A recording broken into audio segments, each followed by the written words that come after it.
Okay sir. ఓడిపోతుంది, దేశం గెలుస్తుంది. ఉంది కదా సార్.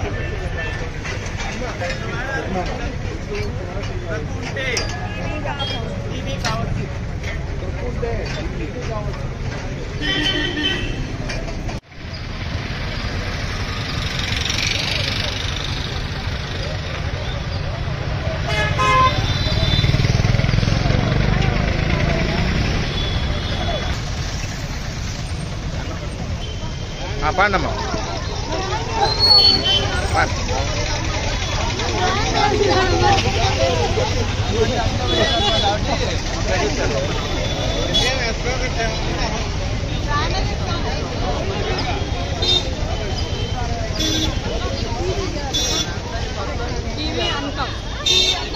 అందరి అర్థం మనందరి బంధు.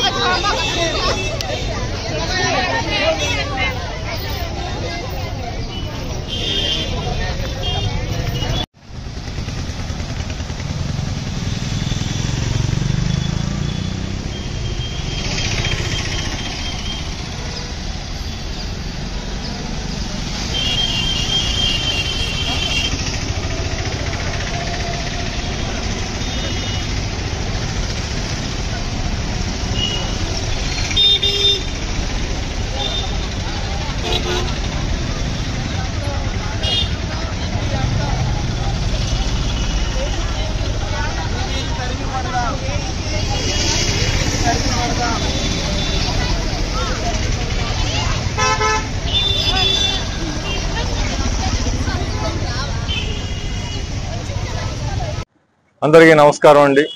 ఈరోజు వైద్య ఆరోగ్య శాఖ తరఫున ప్రపంచ ఆరోగ్య దినోత్సవం ప్రపంచ టీబీ దినోత్సవాన్ని మనం జరుపుకుంటున్నాం. దీని సందర్భంగా నేను అందరికీ చెప్పదలుచుకుంది ఏంటంటే, టీబీ అనేది ఒక అంటువ్యాధి.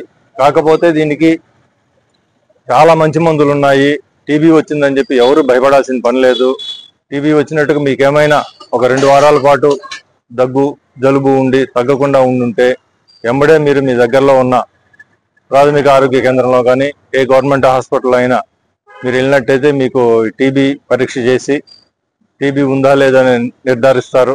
ఒకవేళ టీబీ ఉన్నట్టయితే గవర్నమెంట్ వారే అన్ని రకాల మందులు ఇచ్చి ఈ టీబీని పూర్తి స్థాయిలో నిర్మూలిస్తున్నాము. అలాగే ప్రస్తుతానికి మన పల్నాడు జిల్లాలో మనకి దగ్గర 1500 కేసులు యాక్టివ్ కేసులు ఉన్నాయి. అందరూ కూడా వైద్యం తీసుకుంటున్నారు. కాకపోతే ఇందులో ముఖ్యంగా తీసుకోవాల్సిన జాగ్రత్త ఏంటంటే, మందులు అనేవి ఇటువంటి ఒకసారి మొదలుపెట్టిన తర్వాత మందులు ఆపకుండా పూర్తి స్థాయిలో తీసుకుంటే టీబీ పూర్తిగా నయమవుతుంది.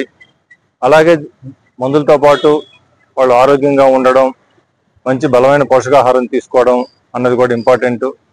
ప్రజలందరికీ టీబీ ఉన్న వాళ్ళందరికీ కూడాను గవర్నమెంట్ వాళ్ళ పోషణ కోసం గవర్నమెంట్ 1000 రూపాయలు ప్రతి నెల వాళ్ళందరికీ అందజేస్తుంది. దీంతో పాటు కొన్ని కంపెనీల ద్వారా మనం వాళ్ళకి ఆహారము అంటే బియ్యము, పప్పు, ఉప్పులు అవన్నీ మనం సప్లై చేస్తున్నాము. కాబట్టి ఎవరికైనా టీబీ ఉందనే అనుమానంగా ఉంటే దయచేసి వాళ్ళు గవర్నమెంట్ హాస్పిటల్కి టెస్ట్ చేయించుకోవాలి. అన్ని మందులు గవర్నమెంట్ ఫ్రీగా ఇస్తుంది. ఈ అన్ని సౌకర్యాలు ఉపయోగించుకోవాలని మిమ్మల్ని అందరినీ కోరుకుంటున్నాను. Thank you.